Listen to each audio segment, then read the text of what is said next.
Hello everyone, कैसे हैं आप सब लोग। मैं भी अच्छा हूँ। आई होप आप लोग सभी अच्छे होंगे, पढ़ाई में लग गए होंगे, वीडियो शेयर कर रहे होंगे।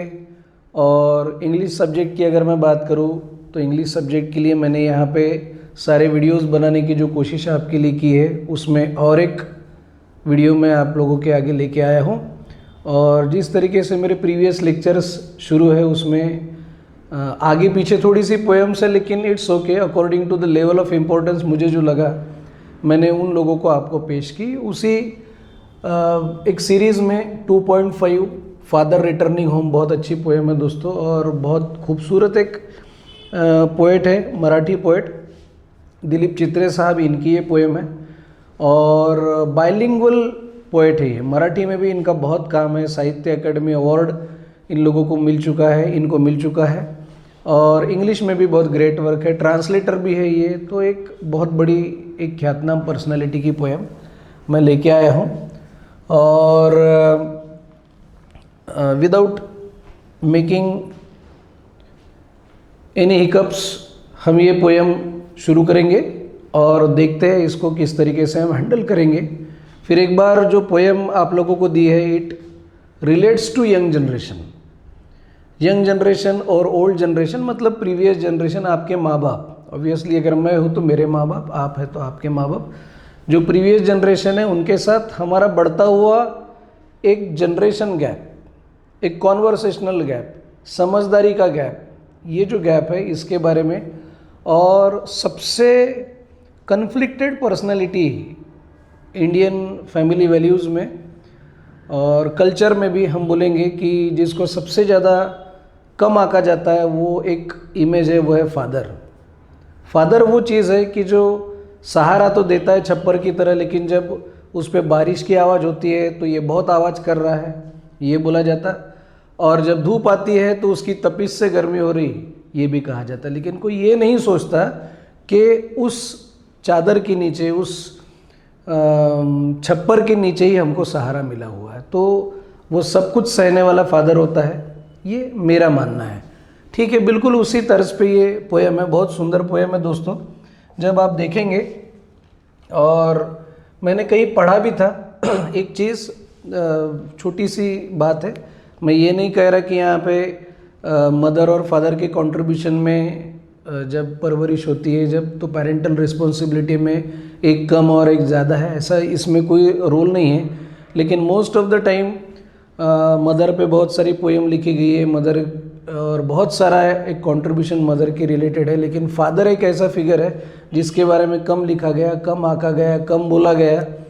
और मैंने कहीं पढ़ा था, वो चीज़ आप लोगों से शेयर करना चाहूँगा कि ऐसा लिखा जाता है कि माँ बच्चे को 9 महीने कोख में पालती है और बाप पूरी ज़िंदगी भर अपने दिमाग में।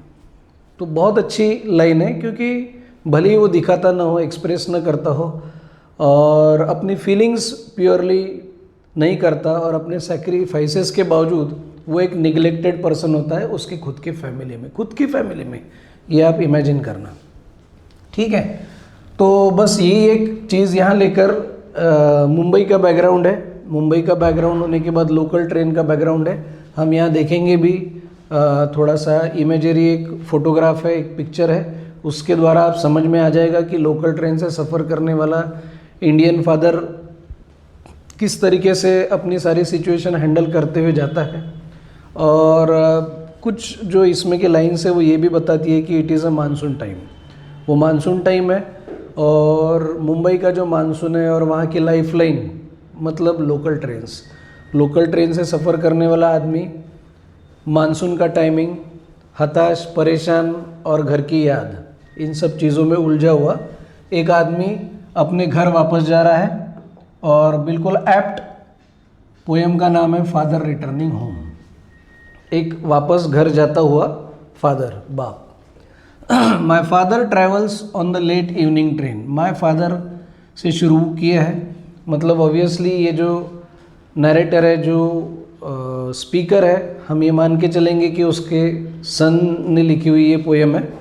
My father travels on the late evening train, standing among silent commuters in the yellow light. Suburbs slide past his unseeing eyes. बहुत बढ़िया लाइन्स है।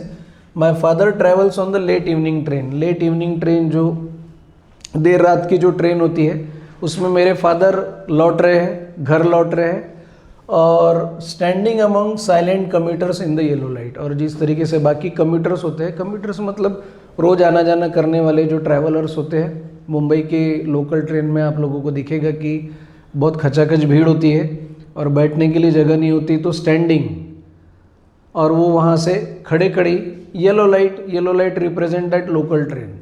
जो रात के समय में जो लोकल ट्रेन के जो डिब्बे होते हैं, उसके अंदर जो लाइट होता है वो येलो लाइट होता है, और उसमें कम्यूटर्स सफ़र कर रहे हैं। Suburbs light past his unseeing eyes. और जब वो जा रहे हैं घर के तरफ, तो ये सबर्ब, ये शॉर्टकट है, एक्चुअली ये वर्ड है सबर्बन, तो इसको शॉर्ट में बोल दिया suburbs light past his unseeing eyes. और इतना आदी हो चुका है वो इंसान, इतना कॉमन ये रोज़ का सफ़र है कि वहाँ से सबर्बन एरिया ख़त्म हो गया जहाँ वो काम करता है, वो सिटी के बाहर है, और जो वो सिटी में लौट रहा है तो वो सबर्बन एरिया से गुज़र रहा है, और सबर्बन एरिया निकल भी गया और वो सिटी में ट्रेन आ भी जाती है, तो अनसीइंग आइज, उसका कोई ध्यान नहीं है, उसको कोई फिक्र नहीं है। क्योंकि जैसे सेकंडों पे, मिनटों पे मुंबई की लाइफ चलती है, तो एवरीवन नोज़ दैट कि इतने बजे यहाँ से ट्रेन गुजरेगी, तो अनसीइंग आइज, किसी ने नोटिस नहीं किया। हमारे फादर ने भी, यहाँ के फादर ने भी ये चीज़ नोटिस नहीं की कि वहाँ से ट्रेन चली गई, सबर्बन एरिया क्रॉस करके सिटी में चली गई।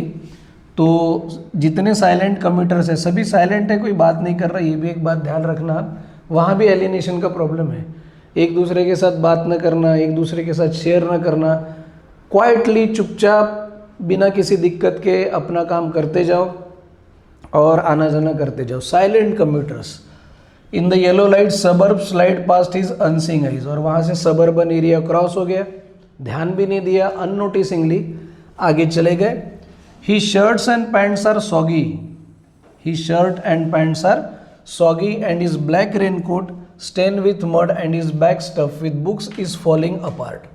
तो ये उस खड़े बंदे की सिचुएशन है कि जो शर्ट और पैंट्स है वो थोड़े से गीले हो गए। मानसून में जिस तरीके से डैम्पनेस होता है कपड़ों में, एक बारिश आने के बाद भी या ना आने के बाद भी जो डैम्पनेस होता है, उसकी वजह से वो डैम्पनेस जो मॉइस्ट होते हैं उसको कहा गया है सॉगी। तो शर्ट पैंट भी ऑलमोस्ट थोड़े से ठंडे हो चुके थे, मॉइस्ट हो चुके थे, सॉगी हो चुके थे। और black raincoat stain with mud, black raincoat पे पूरा कीचड़ उड़ चुका था। And bag stuff with books is falling apart, और जो झोला था, जो बैग था उनके पास, वो किताबों से भरा पड़ा था, किताबों से भरा पड़ा था। इतनी किताबें थी कि वो नीचे गिर रही थी। रीडिंग की हैबिट होनी चाहिए, इसलिए ये लिखा हुआ है। तो ये है उनकी सिचुएशन कि वो लोकल ट्रेन में सफ़र कर रहे, खड़े हैं, येलो लाइट है, बाकी कम्यूटर की तरह वो भी चुपचाप है और राह देख रहे कि घर कब आ जाए, घर जाके कब आराम करे और थोड़ा सा सुकून पाए। जब दिन भर की थकान के बाद आदमी घर जाता है तो उसे आराम चाहिए, मानसिक शांति चाहिए। बस उसी की खोज में ये आदमी अपने घर वापस जा रहे हैं। और ये सिचुएशन है, शर्ट और पैंट सॉगी हो चुके हैं, थोड़े से गीले हैं। And is black raincoat stain with mud, black raincoat पूरी तरीके से कीचड़ से भरा हुआ है। And is bag stuff with books is falling apart, और जो बुक्स है, सॉरी जो बैग है, वो बैग बुक से भरा हुआ है, पूरी तरीके से स्टफ्ड है, भरा हुआ है, जो नीचे भी गिर रहा है, मतलब बहुत ज़्यादा प्रमाण में किताबें हैं उसके पास। His eyes dim by age, ये दिखाती है उनकी एजिटी, ये दिखाता है उनका बुढ़ापा। His eyes dim by age fade homeward through the humid monsoon night, और आंखें जो है, आंखें एज की वजह से डिम हो चुकी है और फेड, पूरी निस्तेज आंखें, फेड आंखें, और एक जिसको बोलेंगे हम निराशा के भाव या थकान के भाव, tiredness is the correct word, थकान के भाव जो है उससे वो घर की तरफ जा रहे हैं through the humid monsoon night. और मानसून नाइट है वो,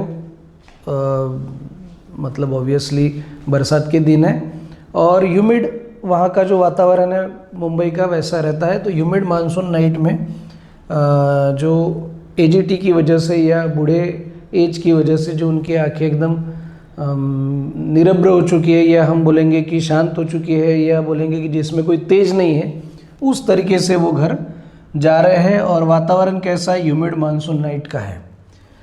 now I can see him getting off the train. अब मैं क्लियरली देख पा रहा हूं वो ट्रेन से नीचे उतर गए। Like a word drop from a long sentence, simile का एग्जाम्पल है, like a word drop from a long sentence. तो किसी एक लंबे से सेंटेंस से जिस तरीके से कोई एक वर्ड अगर हम निकाल देते हैं तो उसका इंपॉर्टेंस कम नहीं होता, बिल्कुल उसी तरीके से जो अनइवन इंपॉर्टेंस यहाँ पे दिया हुआ है, जो हम सोचते हैं कि हम बहुत इंपॉर्टेंट है, ऐसा कुछ भी नहीं था। एक लंबे से सेंटेंस में से जब कोई वर्ड नीचे गिरता है तो उस सेंटेंस पे कोई फ़र्क नहीं पड़ता। बिल्कुल उसी तरीके से ये साहब फादर भी ट्रेन से नीचे उतर गए। नीचे उतरे मतलब ऑब्वियसली उनका स्टेशन आया होगा इसलिए नीचे उतरे। Now I can see him getting off the train, नीचे उतर गए। Like a word drop from a long sentence, एक लंबे चौड़े सेंटेंस से एक वर्ड नीचे उतरता है उस तरीके से नीचे गिरता है, उस तरीके से उतर गए। He hurries across the length of the grey platform, और जो प्लेटफॉर्म था उस प्लेटफॉर्म से होते हुए तेज़ी से, बिल्कुल जो लंबा चौड़ा प्लेटफॉर्म था उसमें बहुत तेज़ी से वो निकल गए। यहाँ पे देखिए अब ग्रे प्लेटफॉर्म लिखा हुआ है, तो ये ग्रे प्लेटफॉर्म ट्रांसफर डेफिनेट का एग्जाम्पल है। प्लेटफॉर्म कभी ग्रे नहीं होता। That grey word refers to the grey population, मतलब ओल्ड एज पीपल। तो जिन लोगों ने अपने बालों में सफ़ेदी ला ली है वो है ये grey population. When that epithet, that adjective is transferred to a particular human being, other human being और a part of that thing और to the another thing, then it is called transfer definite. तो grey population मतलब बूढ़े लोग, ये grey word दिखा रहे और it transfer to platform, so it is called grey platform. मतलब आप अगर एक ऊपर से व्यू देखोगे तो आपको पता चलेगा कि मोस्ट ऑफ द पीपल उस प्लेटफॉर्म पे जो चल रहे हैं वो ऑलमोस्ट ग्रे पॉपुलेशन से रिलेटेड है, मतलब अपनी एज का एक जो बैरियर होता है यूथनेस का उसको क्रॉस कर चुके हैं, ये इसका मीनिंग होता है। तो he hurries across the length of the grey platform, लंबा चौड़ा जो प्लेटफॉर्म है उसको उन्होंने क्रॉस किया, बहुत तेज़ी से किया। Hurries across, crosses the railway line, उसके बाद वहाँ से प्लेटफॉर्म से निकलकर रेलवे लाइन के उस पार उनका घर था उसको क्रॉस किया। एंटर्स द लेन, एक लेन में जो गली थी, जिस घर की गली थी वहाँ चले गए। His chappals are sticky with mud but he hurries onwards, जो चप्पल थी ऑब्वियसली पैरों में पहनी हुई जो चप्पल थी वो पूरी कीचड़ से सनी हुई थी, उसमें कीचड़ लगा हुआ था, उसमें मड लगा हुआ था। बट ही हरीज अक्रॉस, लेकिन उनको जल्दी थी घर पहुंचने की। मतलब सोचिए कि थका आ रहा है इंसान, ये चाहता है कि थोड़ा सा भी अगर उसको सुकून मिल जाए शाम के 2-3 घंटे तो वो अपने घर की राह देखता है। और इस जल्दबाजी में वो आदमी irrespective of his age, irrespective of his as it is, वो आगे की ओर भाग रहा है और घर की तरफ जा रहा है। ये होने के बाद अब घर पहुंच गए, और घर पहुंचने के बाद देखिए आप, घर पहुंचने के बाद जो सिचुएशन है वो है होम अगेन। आखिरकार घर वापस आ गए, होम अगेन। अब यहाँ तक का जितना था वो ट्रेन से उतरकर उस घर तक का था सफ़र, और अब होम अगेन, घर वापस आ गए। घर वापस आने के बाद I see him drinking weak tea, फिर एक बार ट्रांसफर डेफिनेट का एग्जाम्पल। टी वीक नहीं होता, चाय कमज़ोर नहीं है, वीक हो चुका है वो बंदा जो घर पहुंचा है, मतलब फादर। ठीक है, फिर एक बार उसका जो एफिटेट है, उसका जो एडजेक्टिव है weak, that person is weak and it transfer to tea. बिल्कुल ग्रे प्लेटफॉर्म की तरह ये सेकंड एग्जाम्पल है ट्रांसफर डेफिनेट का, जिसको बोलेंगे weak tea. Home again I see him drinking weak tea, मैं क्लियरली देख पा रहा हूँ वो थकान भरे है, टायर्ड है वो, और वो चाय पी रहे हैं। Eating a stale chapati, reading a book, और ऑब्वियस बात है यहीं से हमारी पूरी की पूरी सिचुएशन शुरू हो रही है। Eating a stale chapati, reading a book, और जो बासी चपाती उनके लिए बचा के रखी है या बची थी वो खाते हुए एक बुक पढ़ रहे हैं। बुक पढ़ना ये उनका फैसिनेशन है। रीडिंग, ये तो इसके पहले भी एक लाइन आई थी कि his bag is stuffed with books is falling apart, इतनी बुक्स थी कि वो नीचे भी गिर रही थी। घर आके भी उन्होंने अपना शौक़ ज़िंदा रखा, जो बची हुई चपाती थी, स्टेल चपाती, बासी चपाती, वो खा रहे हैं और किताब भी पढ़ रहे हैं। और किताब पढ़ते पढ़ते ये पिक सब कुछ बताएगी आपको। इस पिक से आप समझ में आ जाएगा आप लोगों के कि मैं जो लास्ट पेज पे मैंने जो आप लोगों को एक पर्सन की डेफिनेशन दिखाई थी, इस पेज में आपको समझ में आएगी कि how he stands, look at him, the yellow light, obviously his deemed eyes, this bag and the raincoat that is stuff with mud, his soggy pant and shirts. तो ये सारी चीज़ें आपको इस पिक्चर में दिखेगी जो एक बयां कर रही है कि किस तरीके से एक इंडियन फादर बहुत मेहनत करता है और उसको शाम को जब लौटना होता है तो उसकी क्या हालत होती है। और ये पिक्चर से ही आप लोग समझ में आ जाएगा जो मैंने लास्ट स्टांजा या बोलिए लास्ट पेज पे जो डिस्क्रिप्शन लिखा हुआ था। और उसके बाद वो जब घर लौटे हैं तो लास्ट पेज में हमने पढ़ा होम अगेन, घर वापस आ गए। He is drinking weak tea, मैंने जैसे बताया कि टी वीक नहीं है, वो वीक है, फादर वीक है, टायर्ड है, तो वो चाय पी रहे हैं। चाय पीने के बाद उनको जो खाने मिला ऑब्वियसली भूख लगी होती, तो he is eating that stale chapati, बासी चपाती खा रहे, रीडिंग अ बुक, लेकिन अपनी जो बुक है वो पढ़ते हुए। He goes into the toilet to contemplate, और यहाँ पे देखिए आप कंटेम्पलेट का एग्जाम्पल भी यहाँ लिखा है, थिंक डीपली। ठीक है, तो सोचने के लिए या सुकून पाने के लिए या शांति पाने के लिए he goes into toilet, he goes into toilet,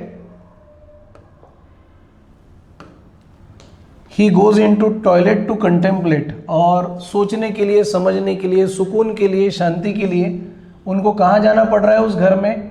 toilet में जाना पड़ रहा है, ये सोचिए आप लोग। और he goes into the toilet to contemplate, thinking deeply, for thinking deeply he has to go to the toilet.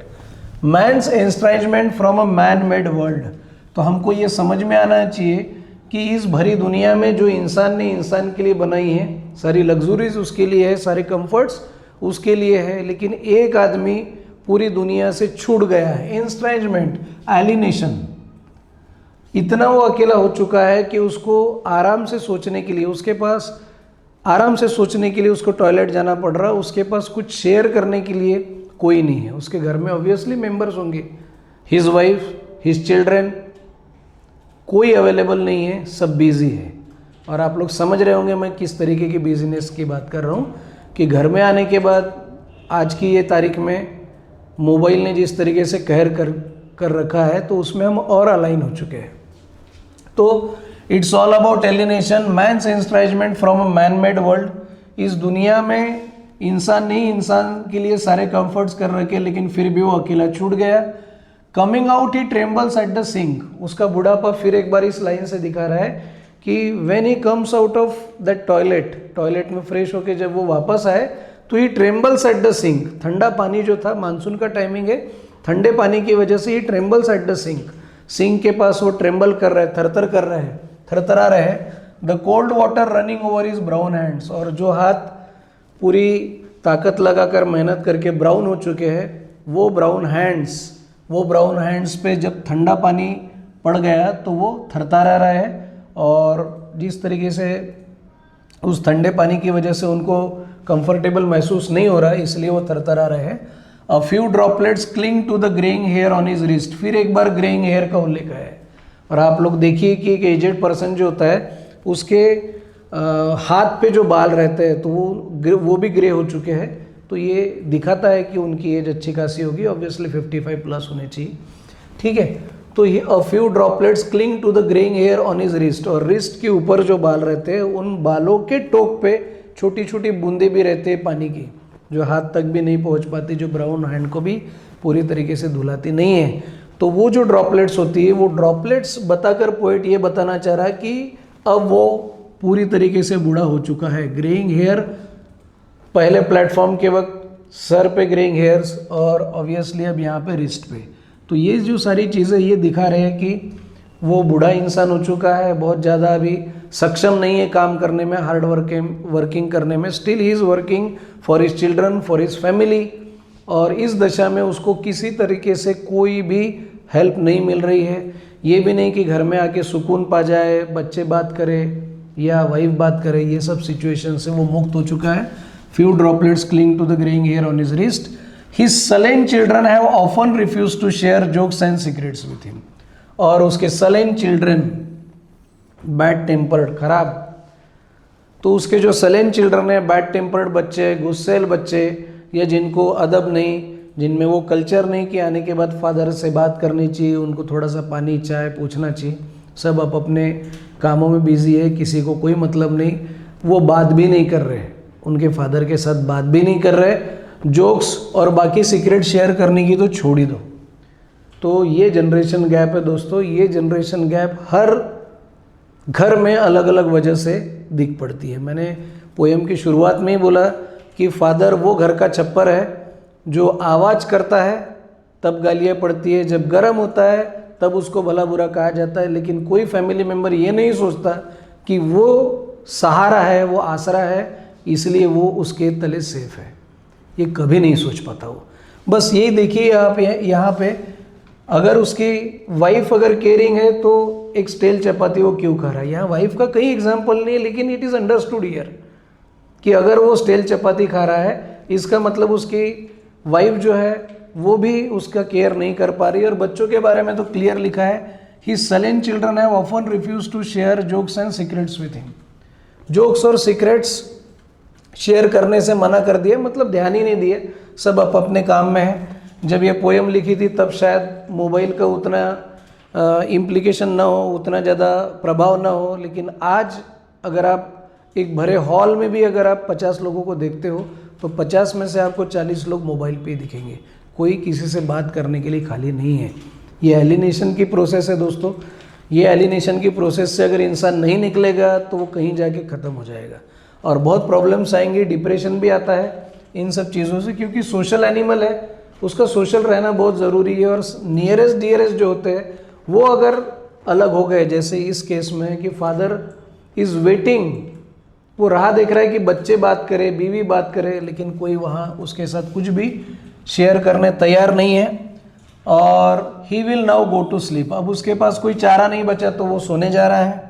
Listening to the static on the radio, radio पे वही लगा लिया विविध भारती, और वही गाने नए पुराने और वही सब कुछ जो उसको एंटरटेन कर रहा है, जो उसके दिल को सुकून दे रहा है, वो चीज़ें वो कर रहा है। ऑब्वियसली कब तक करेगा, जब तक नींद नहीं आ जाती, और नींद आएगी आएगी। उसके पीछे भी रीज़न ये है कि वो थका हुआ है, मेंटली फिजिकली ऑलमोस्ट वो थका है, और अब वो सो जाएगा। Listening to the static on the radio, dreaming of his ancestors and grandchildren. अब वो सोने के बाद भी, आंखें बंद करने के बाद भी खुद के बारे में नहीं सोच रहा, वो खुद के बारे में नहीं सोच रहा।